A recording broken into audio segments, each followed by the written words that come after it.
मुख्यमंत्री पुष्कर सिंह धामी उत्तरकाशी पहुंचे, जहां वे सुदूरवर्ती मोरी ब्लॉक के जखोल गांव में बिस्सू मेले में शामिल हुए। इस दौरान मोरी ब्लॉक के ग्रामीणों ने सीएम धामी का भव्य स्वागत किया, तो वहीं जखोल में सीएम ने सोमेश्वर देवता मंदिर में पूजा अर्चना की और मेले में पुरोला के विधायक दुर्गेश्वर लाल, बीजेपी जिला अध्यक्ष रमेश चौहान, बीजेपी प्रदेश मीडिया प्रभारी मनवीर सिंह चौहान भी शामिल हुए। वहीं इस मौके पर सीएम ने उत्तरकाशी की जनता का धन्यवाद किया। उत्तरकाशी की जनता ने मिथक तोड़ा है और साथ ही सीएम धामी ने प्रदेश में 13 दिन में यूनिफॉर्म सिविल कोड लागू करने की बात भी कही।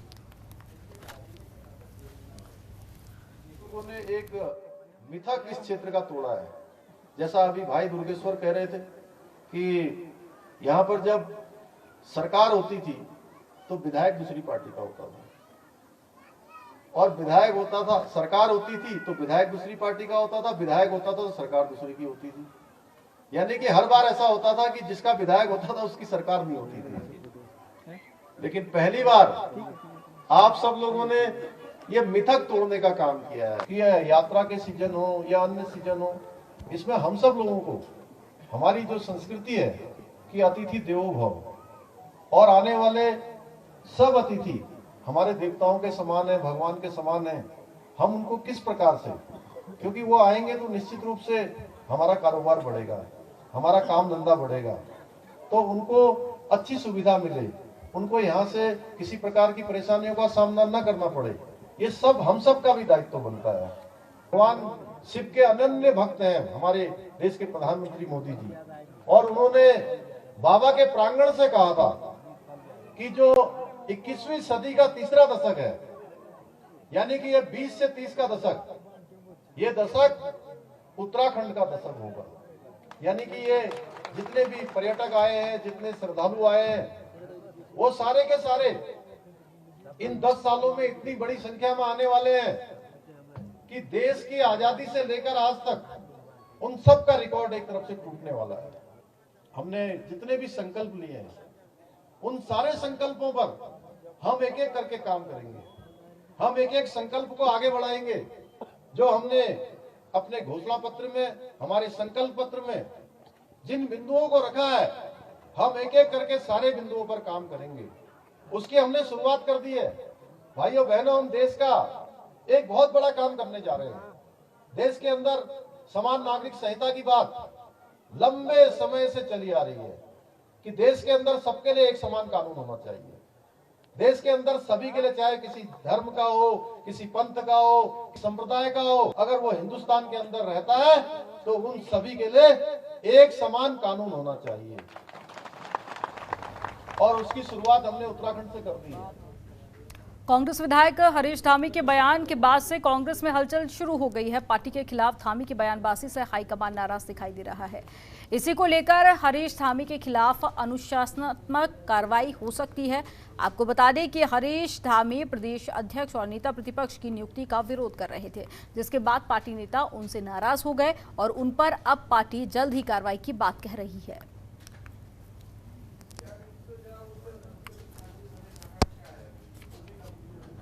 उत्तराखंड के पूर्व श्रम मंत्री हरक सिंह रावत की मुश्किलें बढ़ गई हैं। कर्मकार कल्याण बोर्ड में घोटाले को लेकर कमेटी का गठन किया गया है। आपको बता दें कि पिछली सरकार में कर्मकार बोर्ड के जरिए साइकिल वितरण प्रकरण में धांधली के मामले में अब एसआईटी जांच करेगी। हरक सिंह रावत पर बिना रजिस्ट्रेशन मजदूरों को साइकिल और टूल किट देने का आरोप है, और इसी को लेकर हरक सिंह रावत से एसआईटी पूछताछ कर सकती है।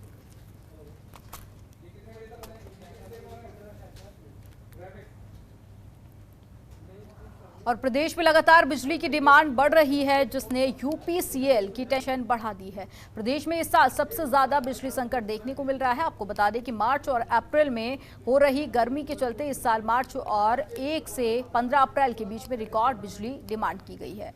गर्मी बढ़ने के साथ ही ऊर्जा निगम की मुसीबतें भी काफ़ी ज़्यादा बढ़ सकती हैं। रोज़ाना यूपीसीएल को 12 से 15 करोड़ रुपए की बिजली खरीदनी पड़ रही है।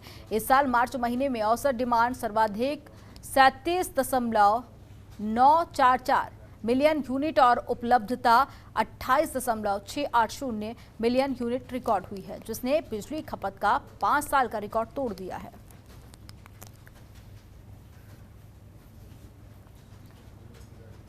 उत्तराखंड में फिर मौसम का मिजाज बदल गया है। प्रदेश के कई इलाकों में तेज बारिश हुई है, साथ ही कई इलाकों में ओलावृष्टि भी देखने को मिली।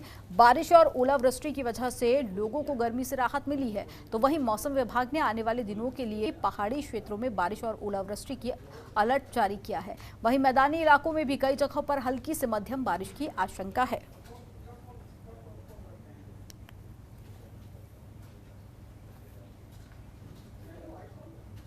पूर्व सीएम हरीश रावत हरिद्वार पहुंचे, जहां उन्होंने वीआईपी घाट पर गंगा पूजन के बाद में दक्ष मंदिर में भगवान शिव का जलाभिषेक भी किया। इसके बाद उन्होंने उत्तराखंड में चल रही सियासी उठापटक पर बयान दिया और कांग्रेस नेताओं ने अपने ऊपर लगे आरोपों पर हरीश रावत से कहा है कि उनसे सवाल पूछना स्वाभाविक है। वहीं उत्तराखंड में 10 विधायकों के पार्टी छोड़ने के सवाल पर हरीश रावत ने कहा कि अप्रत्याशित हार से पार्टी में थोड़ी चर्चाएं होती रहती हैं, लेकिन इससे कांग्रेस के शुभचिंतकों को कोई लाभ नहीं होगा। जब मुझको देखते हैं लोग और मैं पार्टी के लिए जीत नहीं ला पाया तो मुझ पर हमला नहीं करेंगे तो किस पर हमला करेंगे, किससे पूछेंगे सवाल? तो स्वाभाविक है, पूछा तो उसी से सवाल जाता है जैसे उम्मीदें होती। मैं नहीं समझता कोई मुझे दुश्मन समझ रहा है, लेकिन यदि कोई है तो मैं समझता हूँ आप जैसे मित्र उसको सही राय दे। थोड़ी बहुत बातें होती हैं, इतनी एक अप्रत्याशित हार हुई है, उसके बाद थोड़ी बातें चर्चा में आती हैं। उन चर्चाओं से मैं समझता हूँ कि जो कांग्रेस का वेल विशर है उसको चिंतित होने की आवश्यकता है। कैबिनेट मंत्री चंदन रामदास अपने भ्रमण कार्यक्रम के तहत ग्वालदम होते हुए थराली पहुंचे हैं, जहां बीजेपी कार्यकर्ताओं ने उनका जोरदार स्वागत किया। मंत्री चंदन रामदास ने कैबिनेट में महत्वपूर्ण मंत्रालय की जिम्मेदारी मिलने पर सीएम धामी का आभार व्यक्त किया। साथ ही विधानसभा चुनाव में बीजेपी की जीत के पीछे सीएम धामी के विकास कार्यों, किसान सम्मान निधि और मुफ्त राशन योजना को महत्वपूर्ण बताया। वहीं कांग्रेस में चल रही खींचतानी पर उन्होंने कहा कि कांग्रेस पर्दे के पीछे है और कांग्रेस में चुनाव से पहले और चुनाव के बाद भी अंदरूनी कलह चलती रहती है।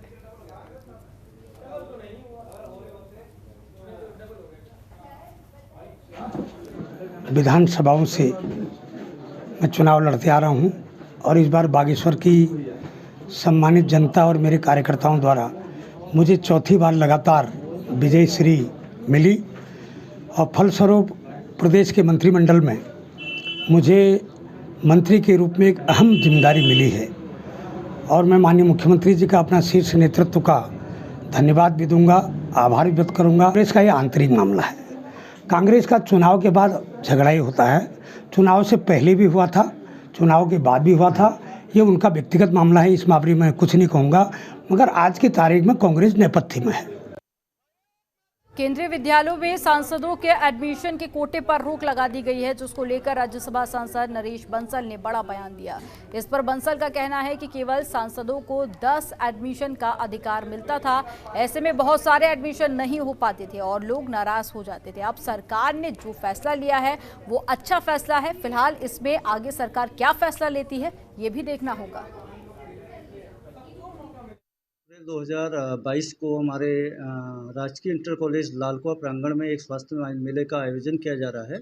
जैसा कि विदित है कि हर ब्लॉक में एक स्वास्थ्य मेला होना है। इसमें 18 अप्रैल से लेकर 22 अप्रैल तक, तो उसी के दृष्टिगत हमारे लालकुआं क्षेत्र में, हल्द्वानी विधानसभा क्षेत्र में लालकुआं में ये स्वास्थ्य मेले का आयोजन किया जा रहा है, जिसमें हमारे स्पेशलिस्ट डॉक्टर होंगे और तथा एनएचएम से रिलेटेड जितने भी प्रोग्राम्स होते हैं उन प्रोग्रामों के जरिए आम जनमानस को ज़्यादा से ज़्यादा सुविधाएं दी जाएगी और उनका प्रचार प्रसार किया जाएगा कि आने वाले भविष्य में वो निकटतम स्वास्थ्य हॉस्पिटल्स में और हमारे पेरिफेरी में जाकर अपने स्वास्थ्य सेवाओं का लाभ लें।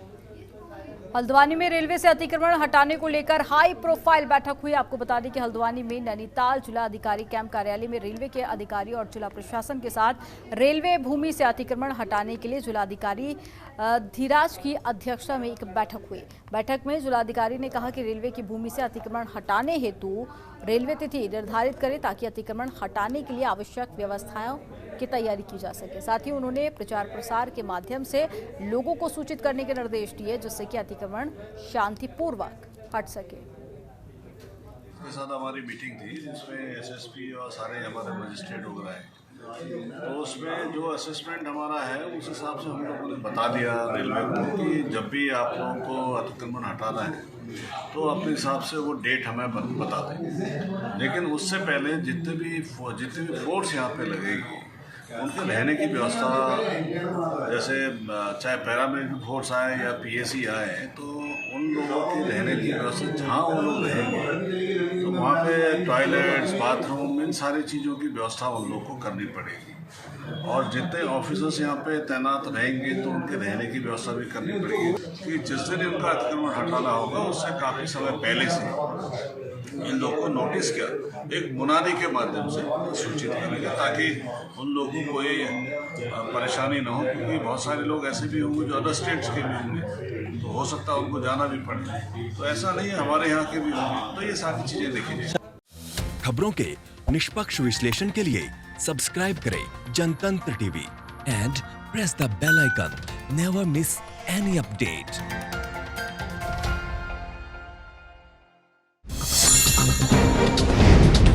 डाउनलोड कीजिए जनतंत्र टीवी ऐप को, जो कि अवेलेबल है गूगल प्ले और ऐप स्टोर पर। अधिक जानकारी के लिए अभी डाउनलोड करें।